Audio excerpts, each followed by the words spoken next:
the NFL draft. We have every single pick from rounds 2 and 3, as the Philadelphia Eagles have 2 second-round draft picks, no third-round draft picks, but we have a lot of intriguing players still on the board, Josh, from what was a very exciting night 1 of the NFL draft, not just for Eagle fans. I think for a lot of teams, they were pretty pleased with the results that they got on the board in round 1. You have to be. Absolutely. I mean, I'm still trying to fathom this entire day. We've been texting back and forth. Everybody sees on Twitter the reactions, everything else. Keon Mitchell is at the podium in Philly right now talking to the media. Yes, so he is. It's like the excitement of, did that actually just happen? And it did. But then the beauty of, and you mentioned it immediately after the draft pick, but it's like you didn't have to give up draft capital to go make that happen. The fact that you get him at 22 and here tonight, I mean, let's run it back, baby. We got it 50 and 53. The reports are Howie Roseman's been calling a lot today, seeing about possibility of move up early in this second round. The question is, is that Cooper DeJean?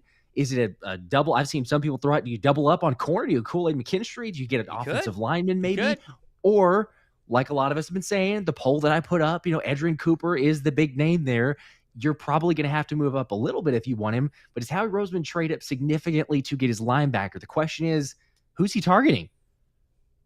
It's going to be fascinating. There are a couple linebackers technically on the board. Edgerrin Cooper, Jeremiah Trotter Jr. is out there as well. One from, there's a bunch out there. There's the Michigan one. There's the North Carolina one. We got them all, and we're ready to rock here tonight. We appreciate you guys hanging out with us. First Super Chat Eagle 1, back on the mainland, traveling across PA to Ohio. Let's run this. We are less than 10 minutes away from getting started in round 2. Couple of rules here. Round 2, 7 minutes in between each pick. Round 3, 5 minutes in between each pick. So it's going to be a little bit faster. We're going to try to get as best coverage as we possibly can. Let's go ahead and start with the draft order. You see it going through the bottom of your screen right now. The Buffalo Bills had traded out of the first round, and they sit there at 33, followed by the Patriots, Cardinals at 35, Commanders at 36, Chargers 37, Titans 38, Panthers will get their first pick of this year's draft. Well, second, because they did pick at the end of this past round, And then the Commanders to round out 40. You see the rest of them scrolling across the ticker. As Josh mentioned, Philadelphia's at 50, and they are at 53. Right now, though, Josh, let's go ahead and take a look at ESPN's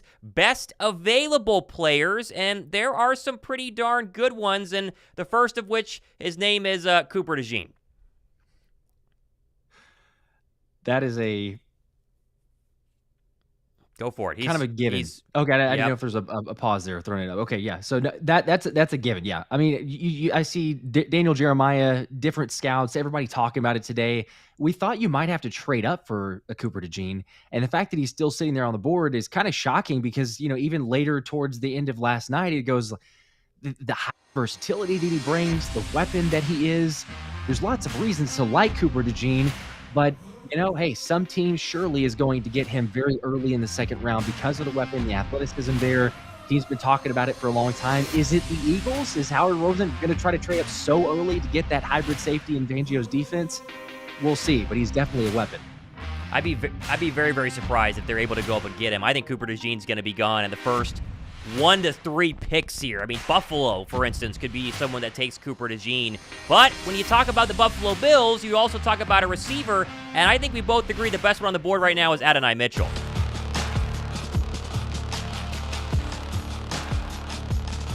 Some say a little bit of injury concerns here, Josh. Some say he was overshadowed by Xavier Worthy, but Mitchell's another one of these players who's probably going to go pretty darn high here in round 2. He absolutely will and should, and it's shocking because I made the case in the argument of even last night of why are some of these other receivers going, or why would you not take an Adonai Mitchell? If you're the Chargers, I think it makes all the sense in the world. Whenever you can get him, you grab Adonai Mitchell if you can, because you got Joe Alt. It seems like you do need to have more weapons naturally because of Keenan Allen, Mike Williams, and things like that. But Mitchell can be that complete package receiver. You see all the highlights, his ability on the field. I think it makes too much sense, especially a bigger receiver like Adonai Mitchell. Go get your guy for the Chargers. I'm with you. He's got to be off the board in a couple picks. There's no way he lasts longer than that. Very curious exactly where they go is Kool-Aid McKinstry, the cornerback from Alabama, Josh. This is somebody who, I think we all thought was going to be a first-round draft pick. He falls a little bit, but he won't have to wait long. I'd seen some people say Philly could double dip on corner, like true outside corner, and get McKinstry. I don't think it makes sense, but listen, when I heard Nick Saban talk about this guy being almost more pro-ready than Tyrion Arnold, his words, not mine, last night, I'm pretty excited to see where he goes early in this draft. Yeah, hearing his comments on it, you're right. I was listening back to the analysis and everything, and it's awesome because you mentioned Nick Saban and him also talking about Keon Mitchell and hey, we wanted to get him out of the transfer portal, come to Bama. So for the questions of like, hey, he didn't play SEC level talent. If Nick Saban says it, that's good enough for me. But yes, to your point, I mean, if you could double dip, and all of a sudden you're telling me the next up-and-coming cornerback play is going to be Kool-Aid McKinstry and a Keon Mitchell in Philly, that would be absolutely ridiculous. Still, though, I mean, to the effect of like how much you have to trade up, give up draft capital, everything, it feels unrealistic. But I have seen those same comments as well. It's like, does Howie, decide, let's actually completely overhaul this thing? Fangio gets 2 corners, dominant guys. Bradbury's for sure gone. He's most likely, going to be on the move anyway. But that would be a massive move for Howie to go that route. Let's get to some super chats here. If you've not hit the thumbs up, we're approaching 1,000 people joining us already. Get the show going here. We only had 123 likes. Give the show a thumbs up. Andrew Trivel, good morning from Korea. Josh and Thomas, go Birds. Happy draft weekend. What an offseason so far. The re-signing of both Smith and Brown shows we learned after Jackson and Macklin. Yes, feels like many years ago, but we did learn after Jackson and Macklin. And boy, that was very much overshadowed. We both talked about it in our shows today, recapping round 1, but I mean, come on. A.J. Brown, officially a Philadelphia Eagle for a lot longer. I know there were some media people in Philadelphia not happy about this because the trade rumors die, but we're all pretty pumped to get him in the building for the long term. And right now, to be the highest paid receiver in the National Football League. Darian Mitchell drops a 5. He says, how do y'all feel about people having concerns how Mitchell being NFL ready because he didn't play against elite talent at Toledo? That does not seem like a problem at all. If you go back and watch his Senior Bowl tape, Josh, and I'll even go ahead and throw up the Keon Mitchell highlights. I mean, the Senior Bowl tape from Keon Mitchell is something that basically got him drafted. I mean, it was really a big-time reason why he was taken so darn high in this draft because he was absolutely balling out pretty much the entire time over there at the Senior Bowl.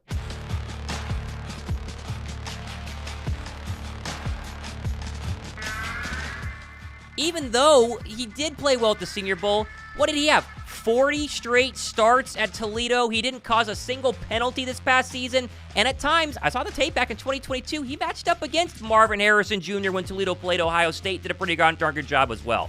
He did. To your point, I mean, I don't know who else you want to match him up with and say, can he play against that talent? Now, I understand and appreciate Darren's question because, yes, it's not the day in, day out that the SEC challenges for sure. But, I mean, like I alluded to earlier, like you're also saying, Nick Saban, this was his target. This is who he would have preferred to come to Bama. That's what he was wanting for his defense, and that tells you a lot. You also talk about the Senior Bowl, but then Howie Roseman mentioned it in his press conference the other day or yesterday of saying like, hey, this is a guy that we see, especially for this scheme fit, makes all the sense in the world. He plays off-ball coverage. He plays in a quarter system, which is what a lot of defenses, especially Fangio's system, plays. So you get this guy that fits perfectly in the scheme, and then he gets to learn behind Darius Slay, who made the awesome comment saying like, hey, I hope he's coming for my job. I'm going to get him ready. That's my job to get him ready to replace me. So it's a win-win in so many different areas. I'm still in complete shock, honestly, that he's on this team.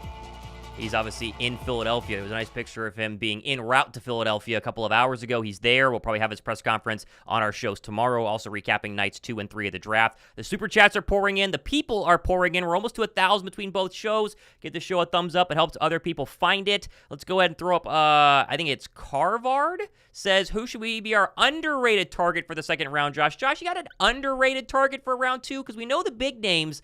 I'll give you one. I don't think he's going to be an Eagle, but I absolutely love him. Keon Coleman, the wide receiver from FSU, I thought at times he was one of the best receivers in all of college football. He slides a little bit. I think the Jordan Travis factor, the injury, what happened at FSU at the end of the season played a factor in that. The Eagles were rumored to want receiver. I think that's died since the A.J. Brown extension. But if they still want one, Keon Coleman in this offense would be pretty crazy. That would be I like that. I like that pick, honestly. It's kind of an underrated sleeper of a pick of sorts. I mean, a lot of people know the game like you're talking about, but I don't know. I kind of go back and forth of it doesn't feel, I mean, corners changed because previously, you know what to say, Max Melton was brought in for a visit. Andrew Phillips of Kentucky was brought in for a visit. There's lots of corners, but I think that probably, it could be wrong. Maybe how he ends up getting it with 50 or 53 because he got 2 picks there. It seems like you're going to go a different route. And so to that effect, I mean, I would probably lean towards you do need to bolster the pass rush. And even though, I mean, Nick Sirianni basically admitted we made a bad mistake in getting rid of Christian Ellis, you could get another Ellis. You could get his Jonah Ellis from Utah. I mean, the game that he presents and his 3-cone shuttle, I mean, like one of the best in history for an edge rusher. I mean, crazy time, crazy agility. Anthony DeBona kind of hyped him up is what got me focused on watching him to begin with. But I'd say that's a name that I haven't heard a whole lot about the Eagles. Yes, there's some interest or some kind of taking a look at him, but nothing crazy. So perhaps you throw him out there as an underrated, somewhat off the radar type of guy. And if he falls the right way, then who knows? Maybe all of a sudden we'll look at him. I would think that'd be a late round or almost even early 3rd round scenario, but he'd be a good guy to throw out there. Throw up Chris Ingram's 100 bomb. He didn't even say anything. He just threw up a 100 bomb, Josh. We're getting started early with the Giants Super Chats. Leader in the clubhouse right now in terms of the biggest one tonight. We had some big ones last night. Chris, we appreciate it. Justin, realistically speaking, what could the Eagles get if they traded down from 50 or 53? My assumption is there would be a 3rd round draft pick involved. You would probably come back to the 3rd round, and you would probably pick up a 5th or a 6th to go with that if that calculation's correct. Do you agree with that assessment, Josh? I do, yes. And I was trying to look as well because we talked about like last night, it made a whole lot of sense with Seattle, right? Because they're at 16. They don't have a 2nd round pick. They do have a 3rd. So I'm almost wondering, is there a potential world where you trade your 2nd round and get back into their 3rd, but you acquire a couple other selections, right? Like, could you see maybe getting even a 4th or try to get a 5th or even possibly next year? I don't know what Howie Roseman will do in that side, but you've got to imagine Seattle is going to want to trade up in the 2nd round, especially, I mean, you went through the laundry list of great available talent that somehow slipped to the 2nd round. So I can't imagine Seattle's going to go, yeah, we'll just sit tight and wait until 81 to pick. So it'll be interesting, but I would just say, because Seattle and Philly have had conversations beforehand about that pick to begin with in the 1st round, it would only seem to reason that you make another call and go, hey, by the way, can we make this thing happen now for the 2nd? So that would be my team to keep an eye on as far as a trade back. All right, we're definitely going to be doing that. Big names are showing Jackson Powers Johnson, the Oregon center, potentially a guard option for Philadelphia. He has been heavily rumored as a early pick here. I think it's Jerzon Newton is how you say his first name. The Illinois defensive tackle will go off the board here pretty soon as well. How about Jerry Rice's son, Brendan Rice, the USC wide receiver? We got some highlights from him. Looks like Jerry's at his house or someone's house in Chandler, Arizona. They're showing him on the broadcast. A lot of big names here in round 2 and a lot of great players. We'll talk more about that in a second. First, James Carver with a 10. He says, Kamari Lassiter, UGA slot corner, would ensure Eagles in case Maddox doesn't last this year. I see how he's trading back for Majee Temple, a local guy from middle linebacker, not taking Cooper or Colson out of the University of Michigan. Those are some interesting takes. We'll see if that happens, Josh. Interesting. Yeah. I don't want that to happen. Appreciate the support, James, but I mean, everybody knows by this point, we've said it a million different times. I want Edgerrin Cooper to happen. If it does not, Junior Colson naturally is that next one. So maybe he falls a little bit further and you could get him in a trade back scenario. But I don't know. I've already gotten my hopes just totally fulfilled and like surpassed to the extreme because of Quinyon Mitchell at 22. And I was like, are they even going to take corner? And that the fact that the Eagles do, I'm kind of like, if we don't get linebacker, I'll be all right. Like if we don't get early linebacker and get Edgerrin Cooper, I'm going to be okay because we got Quinyon Mitchell. But how amazing and ridiculous will this draft be if all of a sudden we're saying, oh my gosh, the Eagles did it, whether it's a trade up or magically somehow Edgerrin Cooper has fallen so far that at 50 he goes to the Eagles. That'd just be nuts. But that's why we love the draft, because who could have predicted 14 straight offensive players last night? And this tonight will be crazy. There'll be something that'll happen. We'll go, what in the world? That's ridiculous.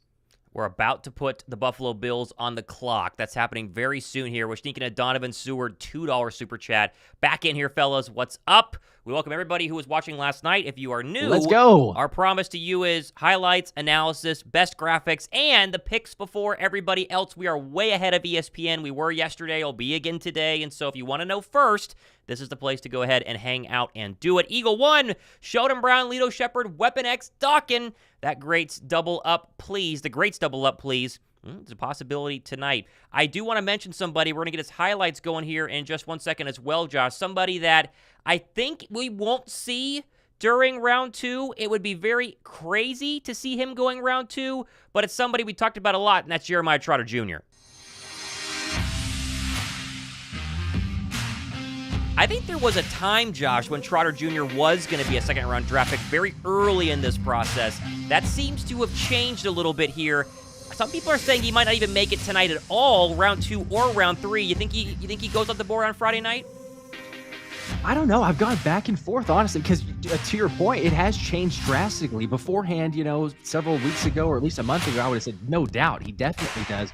But it's weird. It depends on whose mock draft you take a look at. It's big board, everything there, because he's anywhere from like 70 to 130. I mean, it's the most ridiculous range that you talk about for a player. I like the pedigree. Everyone likes the pedigree. It'd be awesome to see Trotter Jr. in Midnight Green again. There's lots to like. The size factor, and you can also do the comparison. I know he's not the Kobe Dean, but there's similarities in size, and so I think naturally that's where you lean towards, like, could you get a guy like an Edwin Cooper or a Junior Colson? But again, I would also say that if they get Jeremiah Trotter Jr., I don't think that very many people, I mean, certainly I won't be in this boat of saying, oh, that's a terrible pick. I would just prefer some other players over that. Fair. So Very fair. If I had to guess, I would say he does go tonight. It's just, I would say late third round. If I got to put money on it, got to make a prediction, I'm going to say late third round. Ryan says we will see Josh's addiction cured tonight. Is that your Edwin Cooper addiction? Yes. Is that what that is? That is. There you go. That is. I think it's going to be cured. Hopefully it's cured by way of, I guess, taking the substance. There you go. Yeah. I don't know if that normally cures it, but sure. I don't know. There's sure. no more. So either way, it will happen. LAK, will Josh Davis Juju strikes again? Let's hope so. We'll see what happens. And then Dirty D, show was great last night. Love all the hard work y'all put into this. We appreciate that. We obviously have a lot more graphics that are going to go on the screen once the Bills officially go on the clock. They are not officially on the clock yet, and so we kind of want to make sure that we are right on time as we try and match things up for you guys who are watching at home. If you don't hit the red subscribe button, now's your chance. If you don't hit the thumbs up button, we're at 322. Just a reminder, you see down below the picks that are scrolling across your screen, goes through the second round with the 49ers and the Chiefs rounding it up with 63 and 64, and then in round 3, Philly will not have a pick as of now. Here's your draft order restarting. Buffalo 33, New England 34, the Patriots 35, Commanders 36, Chargers there at 37, Titans at 38, and then, of course, to round out 39 and 40, the Carolina Panthers, who just got their wide receiver Xavier Legette at the bottom of round 1, and the Washington Commanders again there at 40. Philly has 50 and 53, and we are less than 10 seconds away from the commissioner walking out on stage and officially putting the Buffalo Bills back on the clock. They were on the clock twice last night, and both times they did not take a pick. And the Buffalo Bills are going to have their first shot this evening. And some people think it's Cooper DeJean. Some say Adonai Mitchell. Some say Keon Coleman. There's a lot of options for Philadelphia. Let's go, baby. Sorry, Friday night hangout. We are here. NFL draft, night 2. Insanity. Buffalo, to your point. I mean, they made the NFL, every team in the NFL's life worse, except for the Chiefs. I don't know what trade they were doing on that side. I should bring up, while we're watching the commissioner officially make the announcement, that was a fantastic move. I think it got, because it was towards the very late part of the draft and hyped with the Adonai Mitchell, objectively speaking, it was a very good move on Carolina's part to get, if they wanted the receiver. I think it's a little early for Legette, but I actually heard Bill Belichick's analysis afterward, talking with Pat McAfee. It's like you get that 5th-year option, and I totally didn't even think about that, but you barely have to move up, and you get the 5th-year option on a receiver that you want for Bryce Young. So good move for them. I don't have a clue what Buffalo is and was thinking, but they're right about to be on the clock. So we'll see. Jeremy Atkins says, y'all got your Gatorade bottles today? No, I don't, Jeremy, but I took a pee right before we went live, like 3 seconds before. So just so we're clear, I'm empty for now. We'll see how long it lasts. I've got a weak bladder, so I won't last. We'll it'll be a couple times maybe of having to make a run, but I did have the thought. I'm just an amateur streamer, as people have said, so I'm perfectly fine with that. There's no way it's going under the desk. Darian Mitchell throwing up a 5. Think we'll trade up to get Cooper. How do you feel about Pearsall going to the 49ers? I've seen a lot of people really ripping that pick, Josh, in terms of, a receiver. What I do think is going to happen, and we got highlights for this, I think you're going to see a trade, and the rumor is, Josh, that Deebo Samuel could be shipped very early here in round 2. Would you rather see Deebo or Brandon Ayuk leave San Francisco, or would you be more surprised if one or the other? What's your take here on the receivers in San Francisco after they took one late in round 1? If you had asked me this, like 2 days ago, I would say I'd be shocked if it was Deebo Samuel. But yeah, I mean, to the question that Darren was asking, how do I feel about the Pearsall to the 49ers? I like Ricky Pearsall. I think he's an elite prospect. I think that he comes with a very ready-made game for the NFL. And the fact that you draft him feels a lot more of a replacement for a Deebo Samuel with his skill set, not a Brandon Ayuk. And so I would say that move kind of signifies, to your point, that we're going to get a Deebo Samuel movement, which is going to be shocking if you don't see him in the 49ers red. So we'll see where that turns out. But I was thinking it was going to be a foregone conclusion. We're talking about Brandon Ayuk going somewhere, and they could do an about face and actually see Deebo somewhere else. Right now, they are bringing up really the idea, and I heard this earlier today as well, that because Buffalo traded back, it gave Buffalo an extra day, essentially, to try to work out a trade for Deebo Samuel. And so they don't get Xavier Worthy, but they could easily get a Deebo Samuel, and that would make some sense as well. So we're going to keep an eye on the trades tonight. Both receivers for San Francisco are two that I think really could be moved, one or the other, especially early on, and that's going to be something to definitely keep an eye on right now. We are waiting for them to put the Buffalo Bills on the clock. They have not yet. They brought out not the entire, but a very large contingent of Michigan football players holding their national championship trophy, and they're all, doing their Detroit thing to try to make sure the Detroit crowd, which is still in the probably hundreds of thousands, it looks like, at the stage center right now. And so when they put the Buffalo Bills on the clock, then we can go ahead and put the Buffalo Bills on the clock as well. I think he's actually about to do it.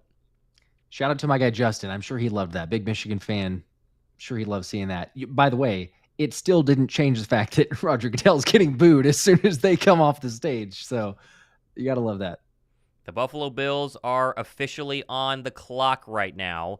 And I got to see if I can figure out our clock, because our clock is set to round 1. I'm not sure I'm going to be able to fix that yet, but I'm going to work on that in terms of our round 1 clock. But just know the Buffalo Bills are on the clock with about 7 minutes to go. And so we are going to work on that to see if I can get that fixed. But as you see down below, your best availables are starting to roll across according to ESPN. Cooper DeJean is number 1. The defensive tackle from Illinois, Jerzon Newton, is up there as well. Kool-Aid McKinstry. Adonai Mitchell is someone to keep an eye on. I think here, how about Ladd McConkey, Josh? Thought you could sneak into the bottom of round 1. He did not. You have Ennis Rackstraw, the pass rusher, Keon Coleman, obviously the wide receiver, and a whole list of really good players, Marshawn Nealon included, rolling across your screen at the bottom right now. And there's Edgerrin Cooper. He's going by. There goes Edgerrin Cooper. Keep an eye on him as he moves across. Keep that name there as long as possible. Do not be take very that off the interesting. board. We don't want to see that one go yet. Buffalo Bills are officially on the clock. Welcome to night 2 of the NFL Draft. We're going to see how long this takes, as they're showing us Ladd McConkey right now in Chatsworth, Georgia, not far from where I am at in Atlanta, Georgia. And we're going to see how long it takes for them to find a really good slot receiver. I love Ladd McConkey. I think he would go nuts if he went to Philadelphia. But, again, we have bigger fish to fry. Still, though, a lot of fun receivers on the board here on night 2, and a lot of fun offensive linemen as well. Yes, very true. There's bigger fish to fry and other needs on that side. But, you can't cross it off the list of possibilities for Howie Roseman. If he has a guy that he likes that somehow slips or falls, and all of a sudden you don't have to trade up, you just get the best player available. It would be wild, not going to lie. It'd be wild to draft a receiver, especially with the extension of A.J. Brown. You already get Devontae Smith locked up. But you still need and want a wide receiver 3, especially with Kellen Moore's offense. So, I don't know. We'll see where that one ends up. I'm curious, to your point, Buffalo had a lot of extra time to work out a trade. Naturally, you don't just rush the pick in there, but you'd have to imagine they already have their mind made up because they had so much time. They're not all of a sudden getting on the clock and go, gosh, we still don't know what we're going to do. Yeah. So, I mean, you would think. If you draft a receiver, it has to be Adonai Mitchell. For me, it's like you pair him up with Josh Allen. It's a seamless fit. It's going to be perfect. You love all the potential. The only other thing is a trade. You go ahead and keep rolling. I'm going to keep working on the timer right now. So just an FYI, I'm going to try to get this timer rocking and rolling. We'll see if I can figure it out. It's going to be interesting. But I'm trying to make it so it's about 7 minutes, and we'll see if we get that. But the Bills remain on the clock right now. So with that being said, cool. Yep. Keep an eye on what's going on here. Sounds good. Yep, we can do that. Shout out to Dirty D, says at Augusta, Georgia. There you go. There you go. Really close. Heck yeah. Hanging out at the old Masters, huh? Oh yeah. Maybe. I got to get there one day. One of these days. One day. Hopefully. We will Anthony go one Brown, day. appreciate the 20 bomb, dude. Says, what do you guys think about Kingsley? I can't even ever say that his name is Suamaitai. I think It's pretty close. Suamaitai. It's like Halapulavati Vaitai. It's close, right? That's not bad. I think so. I don't know. That's what I go with. So out of BYU, second for the Eagles. That's a possibility. I mean, I do think the more that you got your corner. We like the sexy skill players, the picks and all that, but it's like you got to go with. I would think you got to go O-line. So if he's available, I mean, I'm totally on board with that. I think that, you talk about the type of prospects that Jeff Stoutland likes and that he prefers. You want the athletes, you want the guys who are, I don't know, just have that nastiness to them. Just the X factor in terms of an offensive lineman. I think Kingsley Suamaitai is one of those guys. So I would love the pick, especially if you don't have a scenario kind of like how he said, you take a look at your big board, you have some names that you ideally want, and if it doesn't fall your way, then you kind of sit tight, or if there's enough players remaining that are still in that caliber, you don't have to trade up and you make it happen. I would imagine that offensive tackle, and Kingsley being one of those, is towards the top of that board. So I think it just depends on where he falls and how closely it ends up getting back to 50, but wouldn't mind it. Wouldn't hate that. All right, we have our first pick. The pick is officially in for the Buffalo Bills.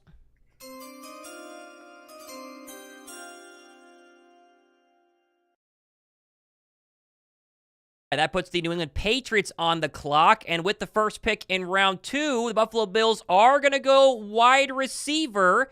And it is going to be Keon Coleman, the superstar, I think, wide receiver out of FSU. I'm a big Keon Coleman fan, Josh. My roommate, former roommate, I should say, went to FSU. We watched a lot of FSU games this past season, and this guy pops off the screen. He has the size, the speed, and the catch radius. Is he the next Stephon Diggs for the Buffalo Bills? I don't know, but is he going to at least be an upgrade over not having Stephon Diggs? I think that's absolutely a big-time yes. This is a very, very good pick by the Buffalo Bills. I like Keon Coleman. I like it too. You mentioned it at the top. Hey, potential pick, a guy that could be an X factor, 6'4", 215. The thing that you really have to love about Coleman is his physicality. He's not afraid to mix it up with a corner. In fact, he kind of prefers that type of play style. He wants to get and be able to use his size, especially with corners who are a little bit lacking in the size. The only maybe potential knock that I've seen a couple different scouts grades give him is the fact that he can lack to separate. And at the NFL, we all know separation is a very important part of the wide receiver game. So if that limits him, it could cause some problems. But overall, I agree. It's a great pick. Makes a lot of sense for Buffalo. They had to get the receiver. So you go here. I might have chosen Adonai Mitchell personally, but there you go. Can't knock it too much. He's still a playmaker. All right, ESPN has just announced the Buffalo Bill pick, and so the New England Patriots are officially on the clock. We're going to keep an eye on that, but if you're just joining us, the Buffalo Bills have made the first selection of night 2, and the picks are going to come a lot faster. We got a lot of highlights. We don't have all the highlights. There are a lot of potential players that we didn't think would go early in round 1 or 2, but I think this is a good pickup by the Buffalo Bills as we get settled in here for what should be a fun and fast-paced evening, and Keon Coleman gets started with the round 2 selection. Bills fans are probably going to be pretty happy. As they should. All right. As they should. That puts the New England Patriots back on the clock. We, of course, remember yesterday, the New England Patriots, they went with their gut, and I think that's a fair way to go ahead and say it, as they stayed at number 3 despite getting trade offers we know for a fact from the New York Football Giants, and they took Drake May.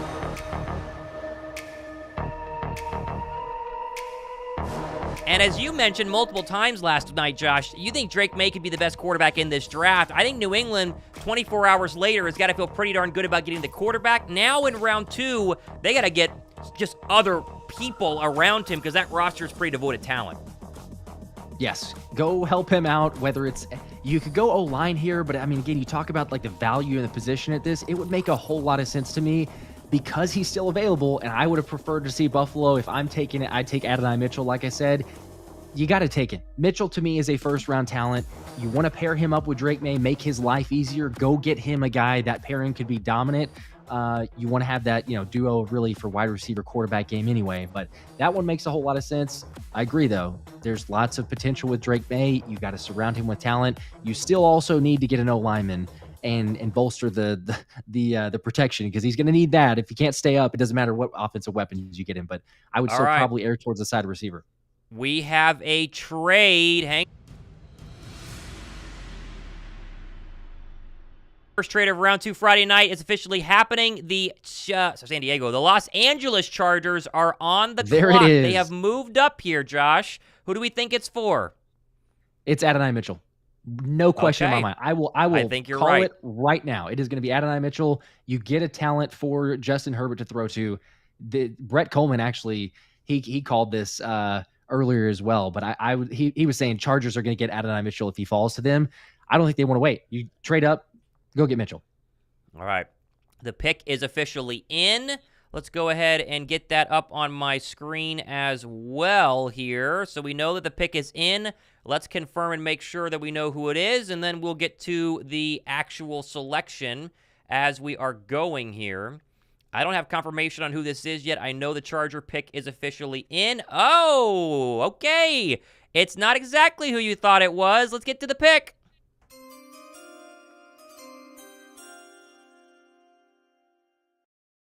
All right, the pick is officially in. That means that the Cardinals are now going to go ahead and be on the clock. And Josh, it's a wide receiver, and it's one that you and I think both of us really like. It's Ladd McConkey.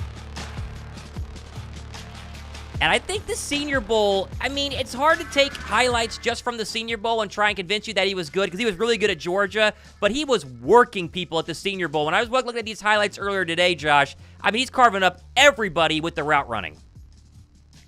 You're right. That's where he beats everyone. In terms of whether you want to press him, if you're going to play an off coverage, his route running ability, his quickness, his acceleration, he doesn't have necessarily the long end speed or kind of the top end speed that you see from some other prospects, but he gets open, and that's really all that matters. We talk about separation. You're going to help out Justin Herbert. I still will say Adonai Mitchell was a given. That seems obvious. That's where I would have gone. 6 foot, 185. I don't know if I'd trade to get a guy like that. I know he could be a difference maker. He's going to, I'm sure, have a good career, but I would still err on the side of take Adonai Mitchell here. All right. Well, we are cleaning up a couple